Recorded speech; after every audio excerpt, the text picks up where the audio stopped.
Bonjour peuple, bienvenue dans cette nouvelle vidéo. On est à la salle Fitness Park de Pantin. Pour tout vous dire, c'est mon ancienne salle, j'habitais à Pantin avant, donc je m'entraînais pendant des années ici. J'ai fait mes débuts en quelque sorte ici. J'avais déjà fait quelques compétitions, peut-être une ou deux max, avant de m'entraîner ici dans cette salle. Donc vraiment, je suis en mode nostalgie. Ils l'ont transformé un petit peu, ils ont rajouté, vous pouvez voir, avant il n'y avait pas ça, ils ont rajouté un petit coin hammer là. Je rajoute un petit coin hammer et vous avez vu sûrement au début de la vidéo le coin food, smoothie, tout ça qu'il n'y avait pas avant. Et voilà, hein, donc non, ça me ravive vraiment des souvenirs cette salle. Ça fait bizarre même de revenir là, j'ai des flashbacks et je reviens en tant que pro dans cette salle, en tant qu'Olympien. Avant j'étais débutant, j'étais peut-être, je sais pas, j'avais déjà fait mes last call-out, mes plusieurs last call-out, mais en tout cas aujourd'hui on est là en tant qu'Olympien pour faire cette nouvelle vidéo. Et parler d'ailleurs, j'ai envie de vous parler de pourquoi j'ai commencé la salle, parce que mes débuts ont été un petit peu ici, même si ma première salle n'est pas celle-ci. Hein. C'est une salle qui est plus loin, au lieu là, peut-être qu'on fera une vidéo un jour là-bas, on ne sait pas comment ça avance, mais mes débuts ont quand même été aussi ici, et j'ai envie de vous raconter un petit peu le sujet du jour, ça va être pourquoi j'ai commencé la musculation, pourquoi j'ai commencé la salle, autour d'un push. Voilà le programme. Allez, c'est parti, échauffement, montant en gamme.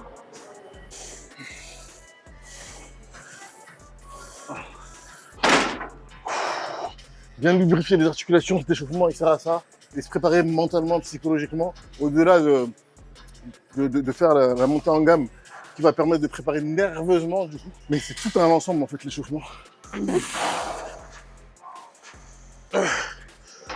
Ok, ça cette série là, cette série où tu mets lourd, c'est celle-là qui te permet de savoir si tu es en forme ou pas.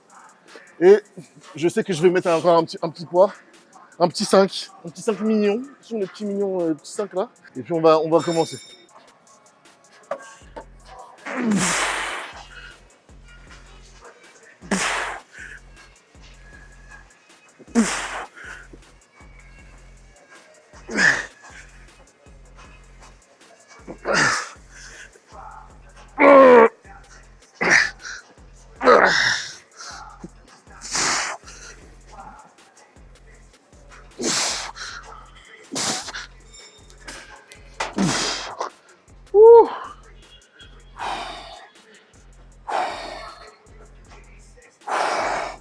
Ah, très bonne série. Oh. Après, les gens ils vont dire pourquoi je suis essoufflé. Pourquoi t'es essoufflé? C'est ouf. Ils m'exterminent, ces gens. Je fume. Vous me régalez, continuez, hein, vous me régalez. Pourquoi j'ai commencé la muscu? C'est vrai que des fois, on me pose la question et je suis curieux souvent de savoir pourquoi les gens ils ont commencé la muscu. On a commencé tous la muscu pour des raisons diverses. Mais en général, ce qui revient le plus, c'est le fait de plaire. Alors, le fait de plus plaire. Souvent, les gens ils mettent en opposition le fait de plaire aux autres. Donc, souvent, quand t'es un homme aux meufs et quand t'es une femme aux hommes, enfin, il peut y avoir d'autres cas de figure en 2026, quoi. Je sais pas. Oui, c'est vrai, mais en général, voilà, c'est ça. Et ils mettent en opposition ça et le fait de se plaire à soi-même. Alors que c'est complémentaire, tu sais, les gens ils se disent non, mais je veux pas plaire aux autres, je veux plaire à moi-même. En fait, c'est complémentaire. Et l'un ne va pas sans l'autre en général. Oui, j'ai commencé la muscu pour me plaire plus, mais aussi pour plaire plus aux filles, tu vois, en l'occurrence. Pour les meufs, on fait la muscu pour les meufs. Vous savez, souvent, ils disent aux mecs qui font de la muscu, vous faites la muscu pour les meufs. Oui, et Oui, et alors? Et donc non, tu fais ça aussi pour toi-même. Surtout qu'en l'occurrence, à l'époque, je faisais 1m78 pour 60-62 kg. Voilà. Est-ce qu'il faut leur remettre la photo Logobi GT? C'est toi qui fais le montage, fais-toi plaisir. En plus, tu as la photo à ta disposition. Si tu veux la remettre. On remet. Mais après, c'est vrai que j'ai très peu de photos de moi à l'époque parce que, pour le coup, je complexais vraiment. Donc, me prendre en photo, c'était pas possible. J'ai commencé à me prendre en photo à la salle, j'avais minimum 3 ans de salle. Donc, j'avais quand même déjà plus 12, 15 kilos, tu vois. Et encore, c'était compliqué. Donc, c'est pour ça qu'il y a très peu de photos de moi à l'époque. Donc, résoudre ce problème de complexe, se plaire plus aux autres, c'est en général pour ça qu'on a commencé la salle. Après, il y a des gens, ils ont commencé la salle par rapport à des prépas physiques. Je sais que j'ai entendu ça aussi pas mal. Moi, je faisais du tennis à l'époque et ça jouait un petit peu, mais c'était pas pour ça que j'ai commencé la salle. D'ailleurs, je faisais partie de ces gens-là qui disaient je veux pas être trop musclé. Hein, Alors pour le coup, je le suis devenu entre guillemets, tu vois, parce que je fais de la compétition à haut niveau et c'était pas mon but à la base du tout. Mais j'ai été biaisé aussi parce que j'étais dans une salle, donc ma première salle qui était au Lila, comme je disais tout à l'heure, où il y avait des posters de bodybuilders, souvent. Donc tout de suite, tu vois ça, tu arrives dans la salle, tu vois des posters comme moi, tu te dis, en fait, je veux pas être trop musclé, c'est que tu veux pas être comme eux. Sauf que frérot, même si tu essayes, frérot, même si tu essayes, vas-y, essaye. Tu vas pas l'être. Tu vas pas l'être. Donc ouais, non. Ouais, d'ailleurs, tu veux nous dire pourquoi tu as commencé la salle, toi. Après la série, après ma série, tu vas nous dire pourquoi toi, tu as commencé la salle, Clément. Allez.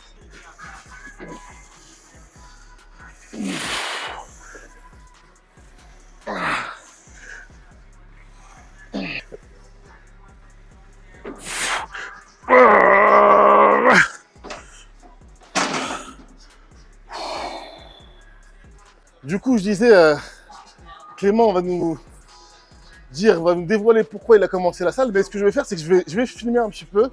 Tu me dis comment on fait pour filmer. Donne-moi. Tout simple. T'as juste à tenir droit, c'est tout. Ah, t'as juste à. T'as juste Ok. à tenir droit. Attends. C'est tout. Clément, donc Alors. vidéaste, coach.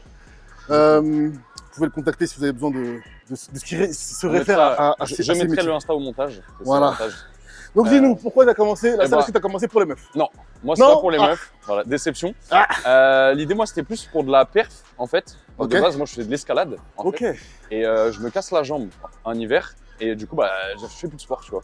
Et le seul truc, en fait, que je peux faire, c'est m'entraîner chez moi et je fais pompe traction. Mhm. Et en fait, dans mon sous-sol, tu sais, il y avait un appareil multifonction que ma mère utilisait à l'ancienne, hein, pour les femmes enceintes et tout. Ok. Et je commence comme ça dans le garage. Tu Après, commencé avec j'achète. un appareil de femme enceinte. Oh. Ok. C'est un peu ça. Et après, avec les bancs Décathlon, tu sais, les petits bancs Décathlon de vraiment tout basique là, tout étroit avec les barres de 10 kg. Ouais, Ça commence comme ça, d'accord. toujours dans le garage. Et après, fitness. Ok. Je sais pas si c'est fitness, non, c'est peut-être même Giga Gym à 3 en premier quand je pars faire mes études post-bac. D'accord. Je commence par Giga Gym et après, quand je reviens en Ile-de-France, Fitness Park à Orly. Pour Et ceux ton, qui et ton connaissent. objectif, du coup, c'était juste rééducation? C'est quoi? Au début, ouais, c'était perf. C'était perf. Et après, petit à petit, c'est devenu plus, on va dire, body. J'ai fait body, un peu plus power Ouais. et rebody en fait après. D'accord. Ok, donc Voilà. pas les mêmes motivations, mais la même passion.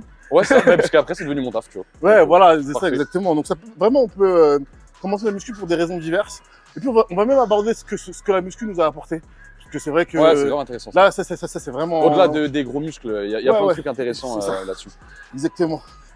On va faire un petit, on va descendre le poids et faire plus de reps.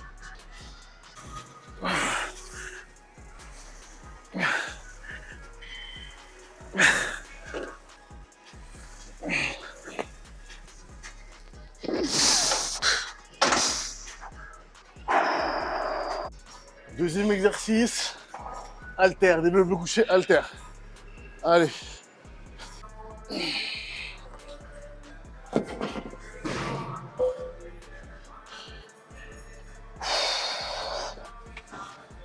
Ah, la muscu, c'est incroyable. Vraiment, les gens qui en font pas, ils ratent. Hein. Oh là là, comment vous ratez. Non, en vrai, ce qui est plus important, c'est de faire du sport. Même si je pense que la muscu apporte plus de choses quand elle est faite de différentes manières, parce qu'on peut pratiquer la muscu vraiment de différentes manières et de manière la plus complète possible. Moi, c'est pas mon cas, parce que je suis dans un objectif de bodybuilding uniquement. Et même, on peut dire que 90% des gens, en général, font du bodybuilding, dans le sens où ils construisent leur corps. Tu vois, ils construisent leur corps pour avoir un esthétisme, le meilleur esthétisme possible. Même s'ils font pas tout leur possible pour ça, c'est un autre débat. Ils font souvent de la merde. Mais c'est un choix, c'est leur choix. Voilà, peut-être qu'ils se complaisent là-dedans, et tant mieux pour eux d'ailleurs. Mais moi, je trouve que la musculation, c'est le sport qui t'apporte le plus. À la fois mentalement, psychologiquement, physiquement, le regard des gens, la confiance, l'estime. Il est essoufflé carrément. Et là où les autres sports, ils vont pas faire autant. Alors souvent, les gens ils vont confondre le fait de, tu sais, une fois j'avais un débat avec un mec qui me disait, tu peux faire, il me dit quoi, tu peux faire de la course et être musclé. Sauf qu'il oublie que les gens qui font de la course, en fait, ils font de la muscu, ils font de la prépa physique et même la prépa physique même est supérieure ou égale aux techniques de course qu'ils vont avoir. Donc en fait, s'ils sont musclés, c'est pas la course, c'est la muscu qu'ils font. Oui.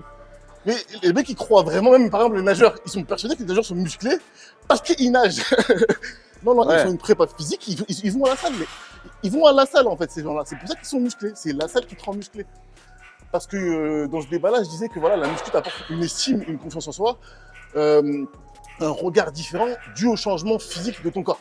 Là où les autres sports, ça va pas être le cas. Et c'est pour ça qu'ils me disaient, ouais, mais les nageurs, ils font de la muscu en fait. Tous les autres sports, ils font tous de la muscu. Ils le font en prépa physique, de manière à se préparer physiquement pour leur sport, mais ça les muscle. Voilà, donc c'est très important de préciser ça, parce qu'ils confondent un petit peu. Et ça dépend du type d'effort que tu fais au final, la durée, souvent. Si Ouais, tu prends, tu vois, pour rester sur la course, ouais, tu prends un mec qui fait du sprint, ouais, on va prendre les extrêmes. Hein. ouais, ok. Ouais, je vois. Sport intense, très court, Ouais. qui ressemble du coup à de la force anaérobie, tu vois, comme Exactement, comme la ouais, muscu. exactement. Tu prends un mec qui fait de l'ultra marathon, Ouais, oui. bah, lui il est pas balèze, tu vois. Oui, voilà, ce qui est ça. normal. Exactement. C'est Parce aussi que le type d'effort. la prépa physique ne va pas être la même. Là où les sports de sprint, de nage aussi, c'est assez rapide, même si c'est voilà, selon la distance que tu fais, bref. Mais voilà, au final, ils font de la muscu. C'est ce que je veux dire, c'est qu'eux font de la muscu. Mais effectivement, ceux qui sont dans de la fonte, de la demi-fonte, c'est comme ça qu'on dit. Hein. Ceux qui font de la Fond, demi-fond. Demi-fond. Demi-fond, ouais. Je suis là, je suis tellement dans Il y la a toujours de la fonte quelque part. fonte, ouais. Demi-fond, fonte, etc. Bah oui, eux, du coup, la prépa, elle va pas être la même, mais ils vont pas être musclés. Par contre, ils vont être secs.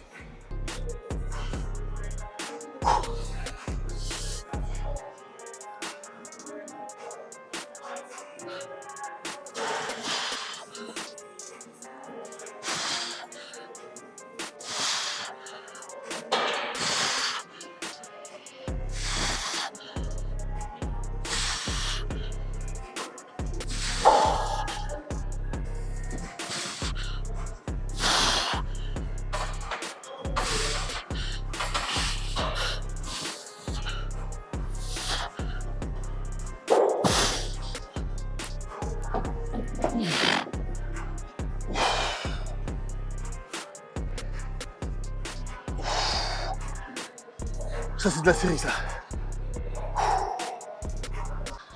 Alors, moi, personnellement, il faut savoir que j'ai commencé la muscu à l'âge de 19 ans. Toi, t'as commencé à quel âge? Ça doit être à peu près pareil que toi. Ouais, du pareil coup. que moi.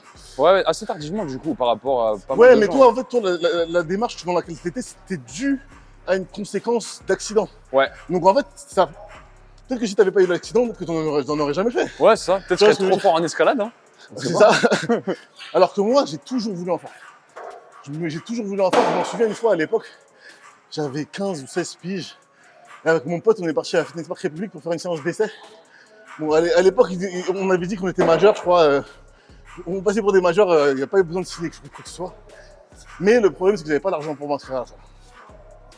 Parce que il faut savoir aussi que quand j'étais en primaire, début collège, j'étais assez stock. J'étais assez stock, assez tassé, on va dire. Ok. Et ce qui s'est passé, c'est qu'à l'adolescence, j'ai grandi d'un coup. Mais surtout au niveau des jambes, qu'on voit d'ailleurs la distance de mes jambes et le haut du corps. Surtout quand je suis assis, tu pourras remettre l'anecdote que je racontais à Greg. La Ouais. vidéo dans Greg, Oui, c'est bon, je me rappelle. T'as de sacrées jambes, hein, du coup. Niveau longueur, là. Mais il y a une anecdote d'ailleurs très drôle qui m'arrive un jour. Tu vois, j'avais un rendez-vous avec une fille, tu vois. Et on va dans un bar, on s'assoit, tu vois. Et en fait, cette fille, elle était grande, elle faisait 1m75. Et elle avait une longueur de segment inverse à la mienne. Donc des jambes assez courtes, Et un buste assez long. un ouais. buste assez long. Donc on s'assoit, et du coup, elle me met deux têtes. Bon, elle a vu que que j'étais plus grande qu'elle, mais comme on était assis, elle me mettait deux têtes. Il y a des potes à elle qui sont rentrés dans le bar, et ils se sont foutus de sa gueule parce qu'ils étaient persuadés que j'étais plus petit qu'elle. Et en mode, ah, tu dates des mecs petits et tout, nanana. Et je suis devenu très fin. Du coup, je me suis allongé là, tu sais, tu prends une pâte à modeler, tu l'étires. Au début, elle est compacte, tu l'étires et puis voilà, c'est moi. Je suis devenu très fin, très skinny. Et j'ai toujours voulu aller à la salle, mais vraiment toujours, j'ai toujours voulu aller à la salle. Et le premier salaire que j'ai eu, le premier gros salaire que j'ai eu, c'était pas le premier salaire que j'ai eu. Le premier salaire que j'ai eu, c'était en tant que prof de tennis, au club de la ville d'ailleurs, au club de Pantin, club de tennis de Pantin, parce que je suis prof de tennis aussi. Voilà, les gens doivent le savoir maintenant à force des vidéos. Mais bon, il y a des nouveaux venus, donc ils ne le savent pas. Et j'ai commencé à donner des cours de tennis, mais c'était quelques heures le mercredi. Et le samedi, c'était pas suffisant pour payer un an de salle, parce que je n'avais pas de compte bancaire. Il fallait que je paye cash. Donc le premier salaire que j'ai eu, c'était en travaillant dans la ville de Pantin en tant qu'animateur, du coup le métier que je fais toujours. Et j'avais pris 2000 euros. 2000 euros net, un mois d'animation. Et je me souviens, je suis arrivé à la salle, du coup, à la salle dont je parlais tout à l'heure, qui est au Lila, avec 400 euros cash sur le table. Je dis, écoute, tiens, c'est pour un an. Bim, on a commencé, frère. Oh là là là là là là là. Les gains, ils sont arrivés très, très vite. Et on va raconter la suite après.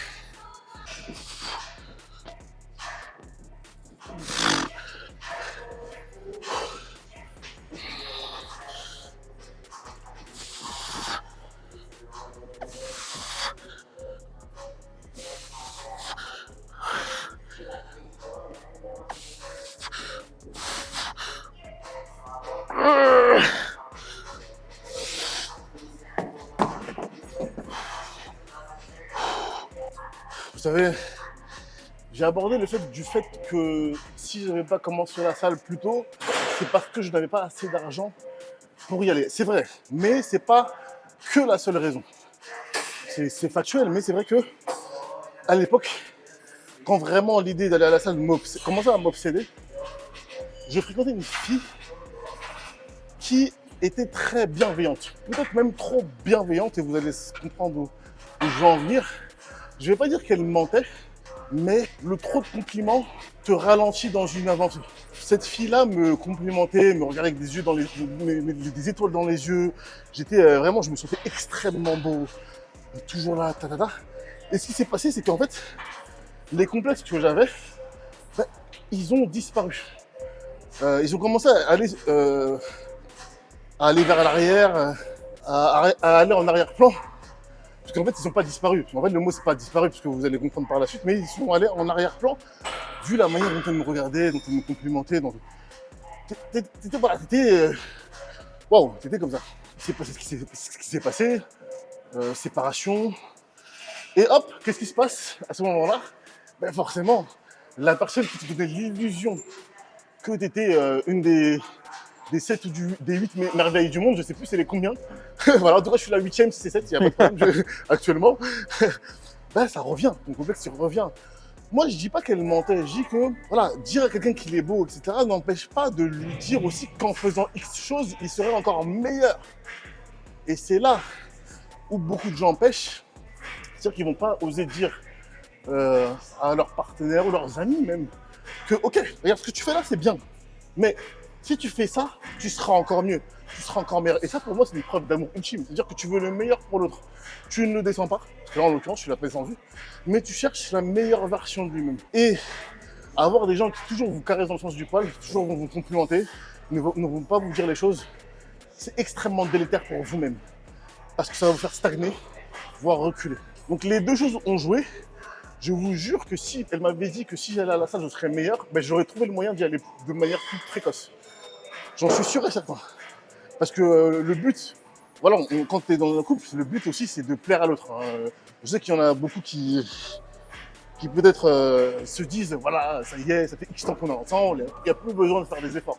Je suis absolument pas dans ce mindset. Je trouve que c'est au contraire, plus le temps il avance, plus tu dois en faire, parce que le risque, c'est... comment ça s'appelle? C'est la routine. Voilà. Ouais, je veux dire, la lassitude. La lassitude, la routine, exactement. Donc il faut vraiment à chaque fois être dans la nouveauté et chercher à plaire à l'autre, etc. Sinon, c'était important que j'aborde ce sujet-là parce que les deux choses ont joué. Et après, on va vous raconter mes débuts à la salle. Après, la dernière série, du coup, on fait 3 séries. Là, j'ai baissé en charge pour cette 3e série où je vais faire plus de reps.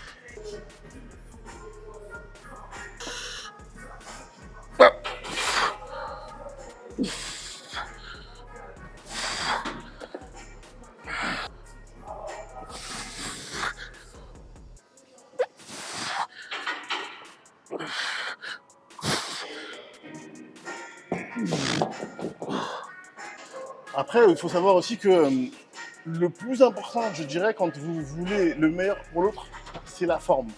La forme, la manière dont vous allez lui dire. En l'occurrence, le fait de dire à une personne, ok, t'es bien comme t'es, franchement, j'aime comme tu es, tu me plais, ça se voit d'ailleurs dans le comportement, etc. Mais c'est vrai que si tu allais à la salle, tu seras encore mieux. Vous voyez, là, normalement, il n'y a aucune raison de se vexer. C'est impossible. Mais si vous venez avec des gros sabots là, ouais, il faut que tu perdes du poids là, parce que tu es grosse. Ben oui, forcément, là, c'est. Tu vois, ça n'a rien à voir. Donc, la forme, la manière, très importante. Après, c'est vrai que ça peut être tentant quand la personne, on a l'impression qu'elle s'en fout.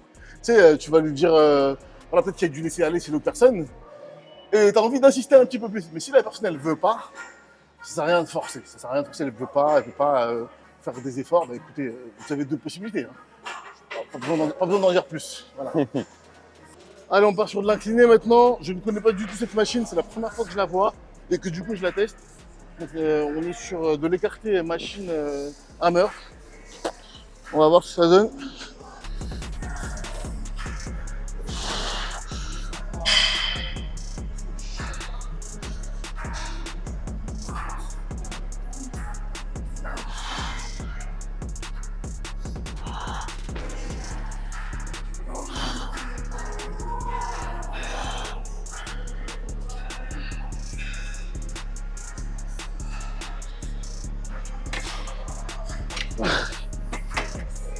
C'est léger, mais c'est validé. J'adore. J'aime beaucoup. La trajectoire, elle est bonne. La courbe de trajectoire, elle est bonne.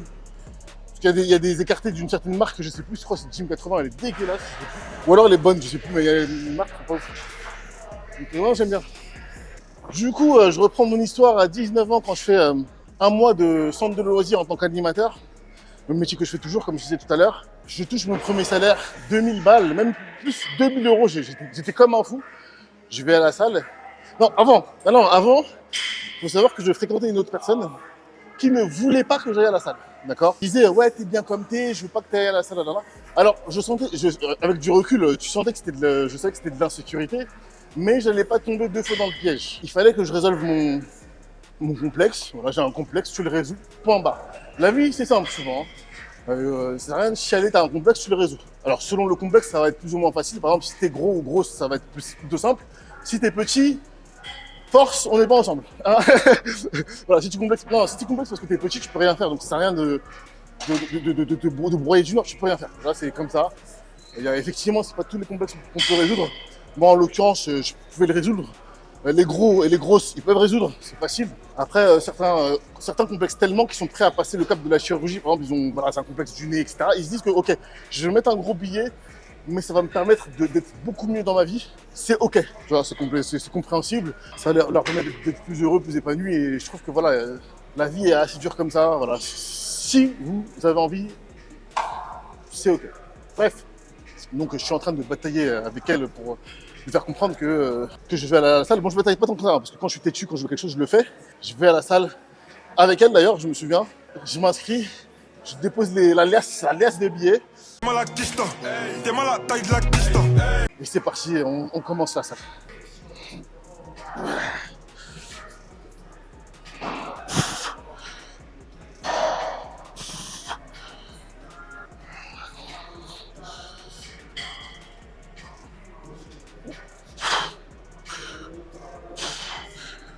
J'étais où? T'as été à la salle avec elle.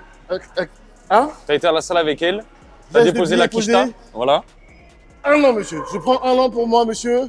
Alors, j'ai payé 1 an d'un coup parce que je savais que c'était mensuel. Déjà, j'avais pas de compte bancaire.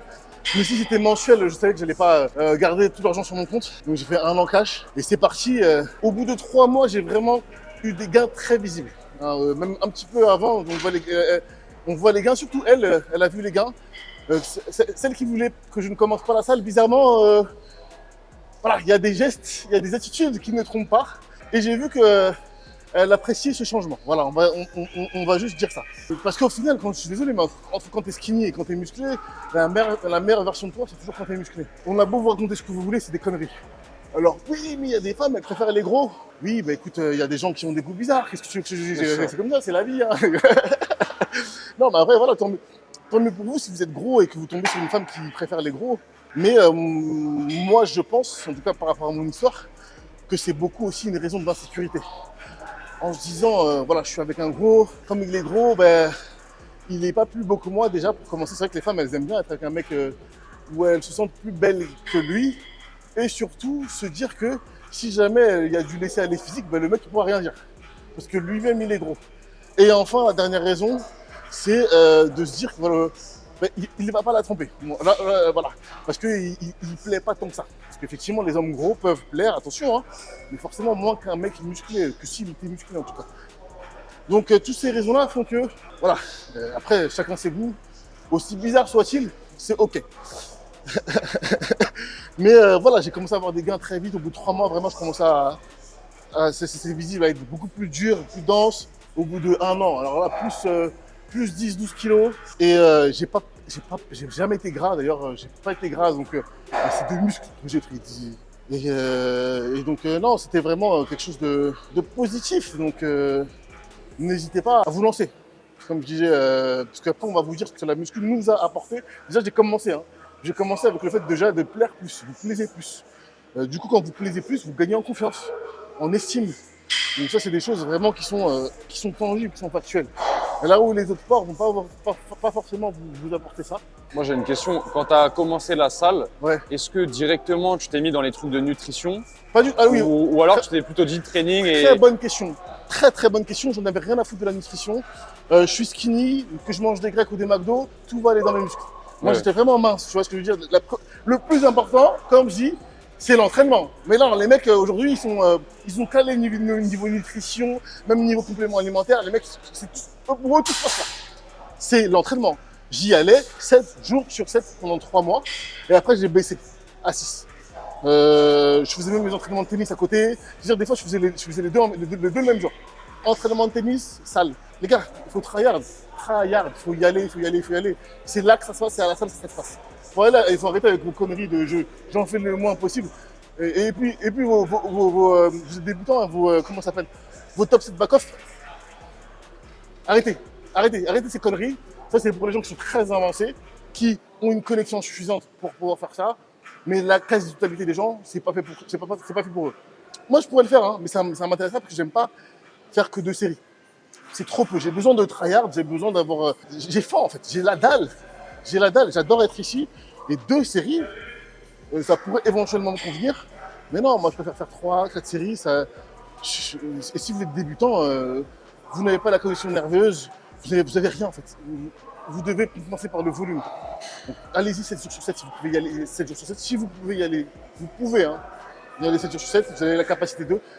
Allez-y, forcez-vous à y aller pendant 3 mois, 7 jours sur 7. C'est ma take personnelle. Il y en a qui vont dire autre chose et c'est ok, on a le droit d'avoir des avis différents. Je dis souvent et c'est ok parce Je veux dire, c'est ta nouvelle phrase là. Et non, c'est mais ok. parce qu'en fait, de base, je me moquais des gens qui disaient ça et je les ai imités, sauf que le problème, c'est que ça commence à devenir quelque chose que je fais.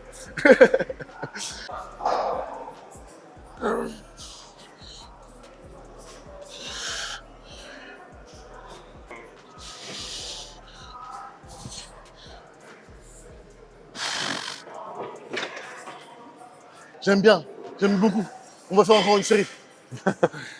Je vous jure, peuple, quand vous voyez dans le regard, dans les gestes, dans le comportement, le changement auprès de votre partenaire parce que vous êtes devenu plus attirant, il y a très peu de choses plus satisfaisantes dans la vie que de voir ça. Parce que, surtout quand cette personne-là ne voulait pas que vous commenciez la salle, que vous commenciez à votre changement physique et que finalement, même de manière inconsciente, vous avez fini par lui plaire beaucoup plus. Ah, frérot, ça fait vraiment...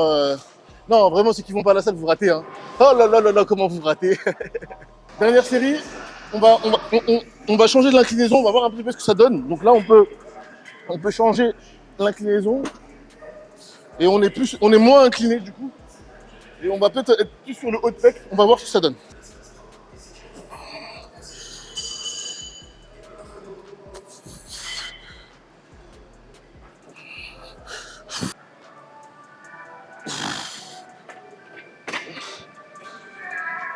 Ouais, c'est pas mal aussi. Je me sens plus sur le haut de pec effectivement. On est plus sur la scapulaire, le Faisceau claviculaire. fessier claviculaire. Et ouais, c'est intéressant aussi. Bon, on a fini avec les pecs, hein. Là on va passer aux épaules. Élévation latérale, du coup on commence par cet exo quand je passe aux épaules. Donc on est sur un push. Je commence par les pecs.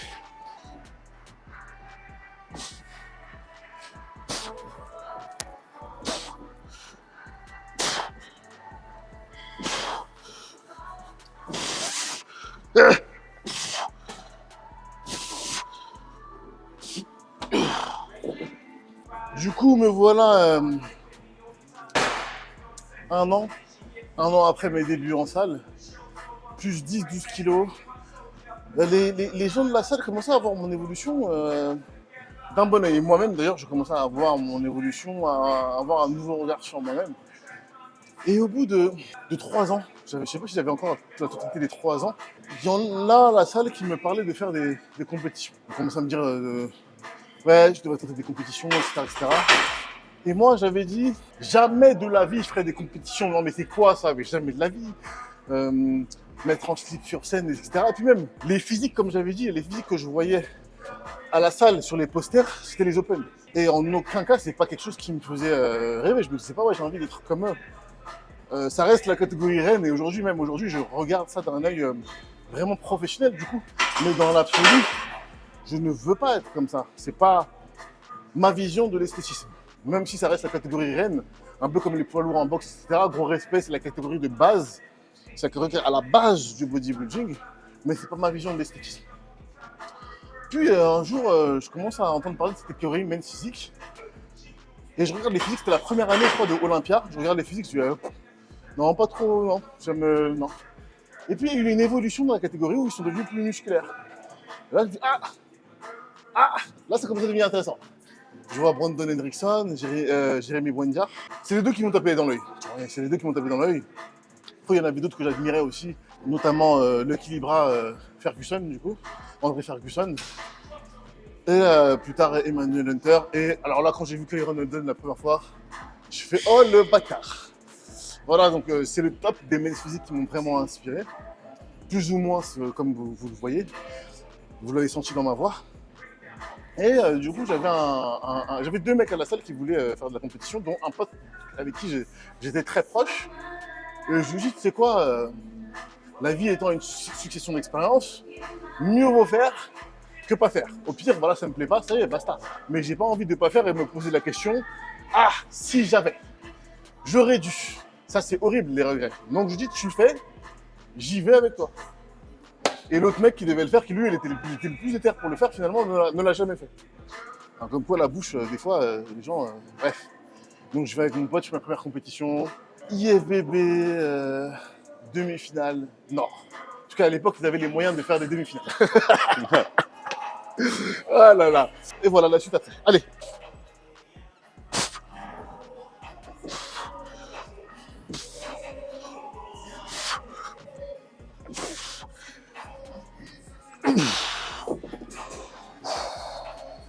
Du coup, à la suite de cette expérience, qui à la fois elle était bonne et pas bonne, parce que la place ne me convenait pas, et bonne parce que finalement je crois que j'ai bien aimé l'expérience et je voulais prendre ma revanche.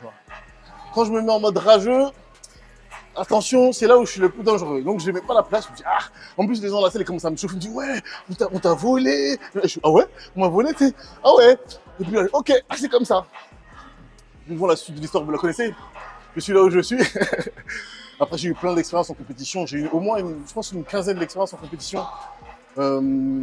Notamment les last call que j'avais fait dans les Pro Qualifiers, etc. Même peut-être une vingtaine de compétitions que j'ai fait. Je suis pas connu, à la fois connu dans le game. C'est-à-dire que je suis là dans le game depuis très longtemps. Et les gens qui me voient aujourd'hui, c'est des gens qui étaient là dans le circuit depuis longtemps et qui me reconnaissent. En fait, le truc, c'est que j'ai jamais été très bon sur les réseaux. Et il n'y a personne qui m'a fait péter ou qui m'a aidé à exploser comme d'autres ont eu cette opportunité, cette chance d'ailleurs d'avoir eu une aide qui leur a permis d'exploser sur les réseaux. Moi, j'ai eu 0 aide. Donc du coup, les gens me connaissent et ne me connaissent pas. Mais je suis dans le game depuis très longtemps. C'est pas une question de chance si je suis là aujourd'hui. Enfin, on s'entend dans le sens où j'ai tryhard. Vraiment, je ne sais pas si quelqu'un a plus tryhard que moi en fait. Pour dire là, honnêtement, peut-être, mais je fais au moins partie de ceux qui ont le plus tryhard, parce que je ne vais pas commencer à dire que certaines personnes n'ont pas tryhard ou ont tryhard moins que moi. Je ne vais pas me lancer dans ça, mais c'était un long chemin, qui n'est pas fini d'ailleurs. Mais voilà, pour vous raconter l'histoire un petit peu. Et puis après, on va aborder, Clément va plus parler et dire ce que la muscu lui a apporté. Moi, je l'ai abordé plus ou moins, mais de manière suffisamment claire, je pense. Là, je fais la dernière série. Non, je en fais encore 2. Je en fais encore 2.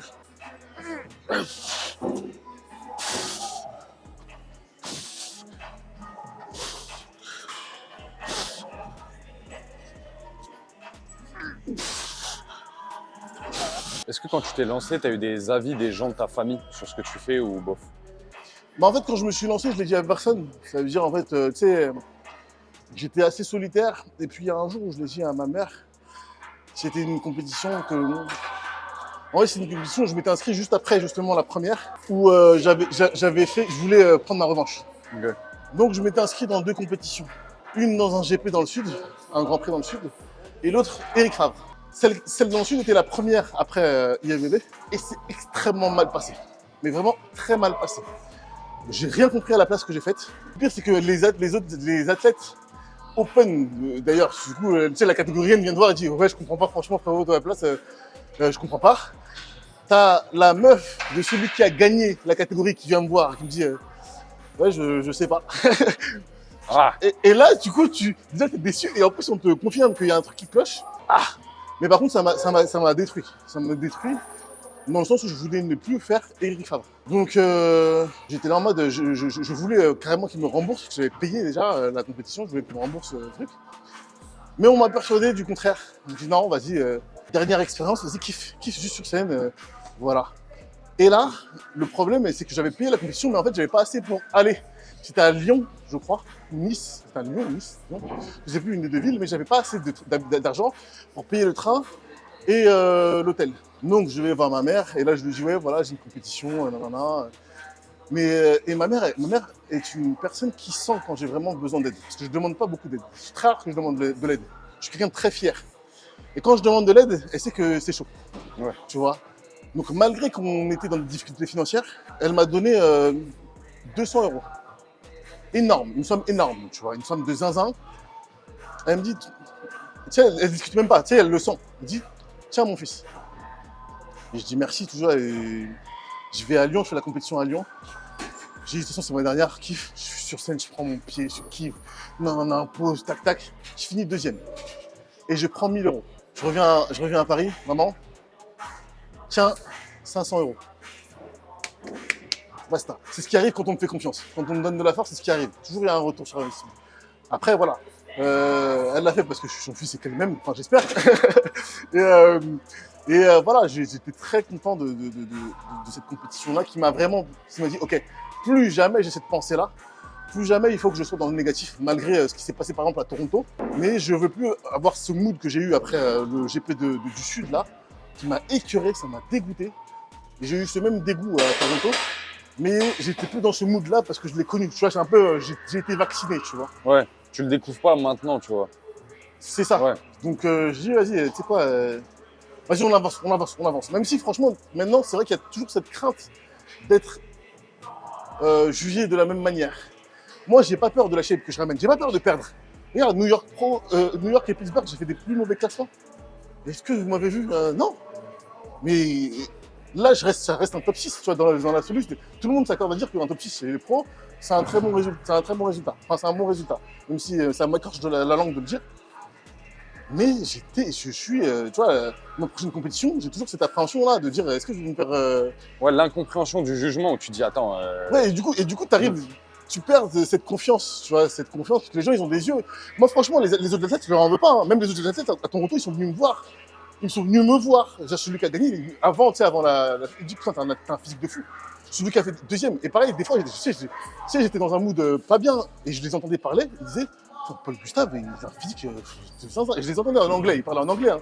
Mais je comprends un minimum l'anglais, tu vois. Et puis, ils me pointaient du doigt. Sauf que j'étais pas en mode de vouloir parler à ce moment-là. Et puis, ils me parlaient pas à moi, ils parlaient entre eux. Mais ils ont des yeux aussi, frère. Les gens, ils ont des yeux. Tu vois, ok, les juges, ils font leur truc de leur côté, mais vous aussi, vous avez le droit d'utiliser vos yeux.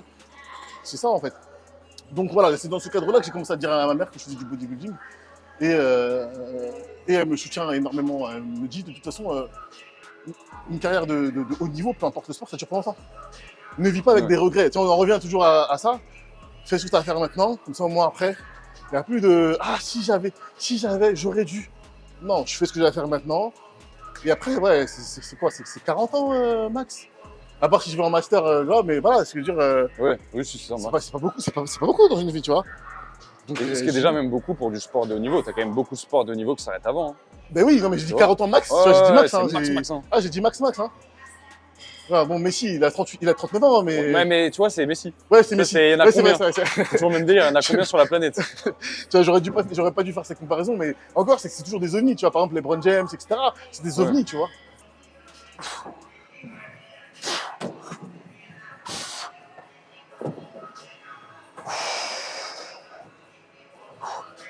Deuxième exo, épaule, élévation latérale unilatérale à la poulie. Là, je vais effectuer un travail plus de contrôle, plus de reps. Voilà, c'est complémentaire en fait de l'autre exercice que je viens de faire juste avant.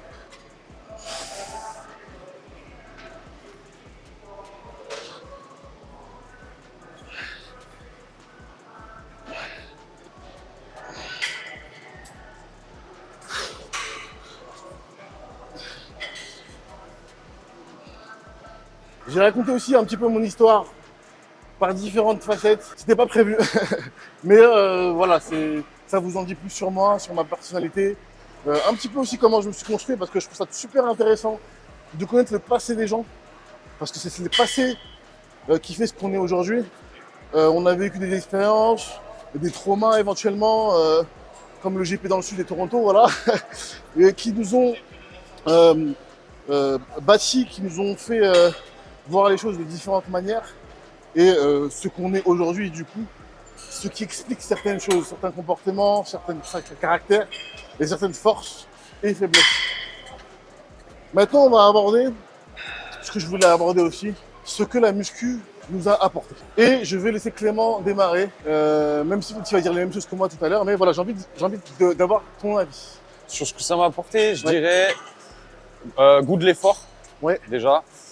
Discipline dans la vie, en règle générale. Ouais, ça c'est vrai que. Tu vois que ce soit sur Autant- l'entraînement nutrition que tu peux transposer Ouais, sur c'est pas mal ça, de choses. exactement. Autant le goût de l'effort, on l'a dans toutes les disciplines. Ouais.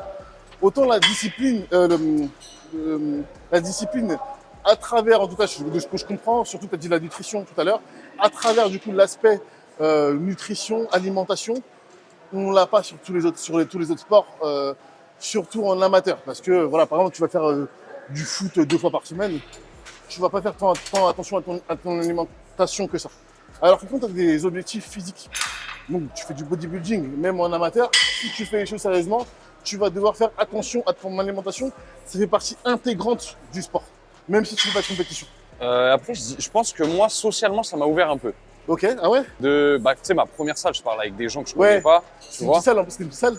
La toute première, assez petit, c'était universitaire. Et après, Giga Gym, mais qui était à 3, tu vois. Donc, c'est pas même plus Giga Gym Paris 13. Et ouais, ça m'a peut-être un peu ouvert, je pense, socialement. Ouais, c'est vrai que moi, du coup, maintenant que tu me dis ça, sur cet aspect-là, moi, c'était une petite salle, en tout cas, tout le temps, la salle universitaire, tu parles avec les gens, tu discutes, tu demandes des conseils, etc. Et moi, je suis dans une démarche vraiment de progression. Donc, au-delà des coachs qu'il y avait dans la salle, j'allais voir tous les mecs musclés pour leur demander des conseils, voire m'entraîner avec eux pour aspirer leur Exact. énergie. Mais moi, c'est Et, ça, hein, quand j'ai commencé, un mec dans la salle qui était balèze de ouf, tu vois. Mais je connaissais rien. Hein. Ouais, ouais. Et c'était un ancien champion de body. Ok. Mais je peux même pas te dire son nom. Mmh. Et le gars, genre, en gros, vu que je kiffais, il m'a dit, bah, viens, on s'entraîne ensemble, tu vois. Ouais. Donc, j'ai fait mes premières séances avec lui et je me Ouais, suis dit, de ah ouf. ouais, non, Ouais. incroyable ce sport, en fait. Tiens, en plus, moi, je demandais au mec musclé de la salle, mais pas trop, parce que je me disais, s'il est trop musclé, il va dire non, dans le sens où il y a trop d'écart entre nous. Donc, j'y allais step by step. Ouais. Donc, tu sais, au début, j'allais voir le mec niveau 1, vas-y, on se ensemble, dès que je le dépassais, allez, hop, mets-toi sur le côté niveau 2. C'est bon, je t'ai dépassé le niveau. À chaque fois, je suis monté comme ça, et j'arrivais je suis arrivé au niveau max, hein, de toute façon, du coup. Et il y avait aussi, dans ma salle, il y avait beaucoup d'adultes, entre guillemets. Moi, j'étais adulte, hein, mais de personnes âgées. Enfin, personnes âgées, non. Ils avaient la trentaine, ils étaient mariés, etc. Ils avaient vécu beaucoup plus que moi. Et à l'époque, il y avait que des hommes en salle, souvent. Je sais pas, t'as commencé il y a combien de temps, mais il y a 10 ans, dans la salle où j'étais, au niveau de l'étage des haltères, il y avait que des hommes. Donc, on était un peu dans un safe place masculin où on s'est discuté, etc. Et ils nous racontaient tout. Ils nous donnaient des conseils, ils nous disaient ce qu'ils vivaient eux, et ce que du coup nous on ne devait pas faire sur certains aspects de la vie. Et je me sentais vraiment dans un safe place masculin où ah ouais, non, il faut faire ça et tout. Et c'était trop bien, tu vois, c'était trop bien. Et cet aspect social du coup dont tu parlais, on parlait évidemment de foot, on parlait de voitures, enfin, voilà quoi, des hommes. Mais c'était vraiment top. C'était vraiment, j'ai adoré cet aspect social qu'il n'y a pas dans les grandes salles commerciales où il y a trop de monde, tu vois, ça ne peut pas exister. Et on arrivait dans la salle, je ne sais pas si toi c'était le cas, on arrivait dans la salle, on disait bonjour à tout le monde. Tu serrais la main à exactement. tout le monde avant de commencer la séance.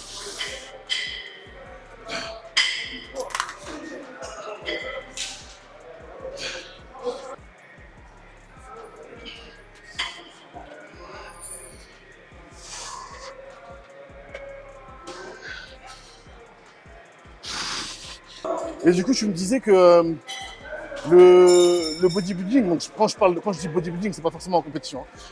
Ça structure ta vie, donc c'est... Ouais, moi je trouve que tu gagnes un peu en structure de vie dans le sens où il y a plein de sports où t'as pas ce truc-là. Tu vois, dans le sens, je vais reprendre le foot par exemple. Ouais. T'as plein de mecs qui jouent au foot, Ouais. qui font les trainings, les matchs, mais ça s'arrête là, tu vois. Ouais, Ils c'est ont ça. pas le même sérieux sur la diète, ils ont pas le même sérieux Ouais. sur. Ouais, en fait, quand les gens ils disent que le bodybuilding est un lifestyle, bah, c'est vrai en fait. Parce que le bodybuilding empiète sur tous les pans de ta vie, mais ça permet aussi quand tu fais du bodybuilding, de beaucoup mieux gérer ta vie. C'est-à-dire que tu vas avoir le bodybuilding au centre, entre guillemets, et autour, tu vas organiser tes journées de manière la plus optimale possible pour pouvoir la pratiquer. Il y a moins de place au hasard que dans d'autres sports. C'est ça. Ouais. Mais attention, on parle pas forcément à des niveaux classiques, tu vois. Pas à niveau pro, il y a pas de hasard dans aucun sport quasiment, mais. Ouais, c'est ça, évidemment, on parle, parce qu'en fait, on compare des amateurs et des amateurs. C'est pour ça, mais qui font les choses sérieusement. Le mec qui va faire du foot le dimanche, même plusieurs fois, deux matchs, plus un entraînement, ou deux matchs, voilà, bref, c'est un amateur. Ça lui prend beaucoup moins de temps que le mec qui fait du bodybuilding amateur, qui va s'entraîner 4 ou 5 fois par semaine, tu vois. Parce que ça va empiéter, comme j'ai dit, sur les aspects de sa vie. Il va devoir faire attention à son alimentation, gérer sa récupération beaucoup plus, s'entraîner plus. Et c'est vraiment un lifestyle. C'est là où, effectivement, quand tu as deux personnes qui n'ont pas le même lifestyle, si ils se comprennent pas l'un l'autre, ça peut coincer. Ça peut coincer parce que t'en as un qui est vraiment organisé, focus, tac, tac, tac, tac, tac, et t'as l'autre qui est un peu, enfin comme tout le monde quoi, comme la totalité des gens, au hasard. C'est un peu, je vis au hasard, je me réveille au hasard, parce que même le réveil, par exemple, on essaie de l'optimiser. Ok, je me réveille à telle heure, et d'avoir une routine, c'est ça en fait. D'avoir une routine, c'est très, très, très, très important pour quelqu'un qui pratique le bodybuilding, sinon après, t'es perdu.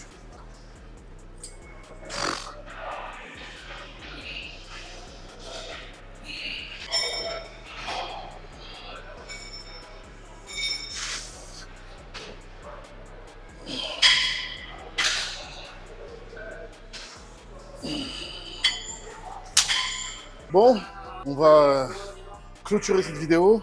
Effectivement, j'ai pas fait les bras parce que les bras, j'ai pas besoin de les faire tant que ça. Sinon, ils vont trop grossir et prendre le dessus sur les épaules. L'arrière d'épaule, je l'ai inclus dans ma séance d'hier quand j'ai fait dos. Donc en fait, du coup, voilà, on a fait un push pec et épaules. C'était une vidéo où j'étais solo. Ça fait longtemps que j'ai pas fait une vidéo solo comme ça. C'est vrai que je préfère être accompagné. Comme toutes les activités de la vie, j'aime bien être accompagné de quelqu'un. Je trouve ça plus sympa de partager en fait. J'adore partager les moments. Je peux les vivre seul, mais je trouve ça plus sympa d'être avec quelqu'un ou avec d'autres personnes, plusieurs personnes pour vivre ce moment-là. Peu importe le moment, peu importe le truc. Hein. Ça peut être le cinéma, un resto, regarder un manga, un match de foot. Je trouve ça plus sympa de vivre les choses avec quelqu'un. Bon, là, ça change. Je refais un format solo pour vous raconter des petites anecdotes et surtout pourquoi j'ai commencé la salle et ce que ça m'a apporté. Moi, je serais curieux de savoir ce que vous, la salle, vous a apporté. Voir si on a un peu les mêmes histoires, si vous avez des trucs marrants à me raconter ou pas. Parce que vous pouvez me raconter des trucs pas marrants aussi. Mais pas trop pas marrants, parce que ne me mettez pas dans un bad mood non plus. Et non, mais voilà, comme d'hab, je sais que la vidéo vous a plu. Et si elle vous a pas plu, n'hésitez pas à mettre un commentaire positif quand même. Et un pouce bleu dans ce sens, pas celui qui est dans ce sens. Sur ce, je clôture vraiment cette vidéo cette fois-ci en disant par le peuple, pour le peuple.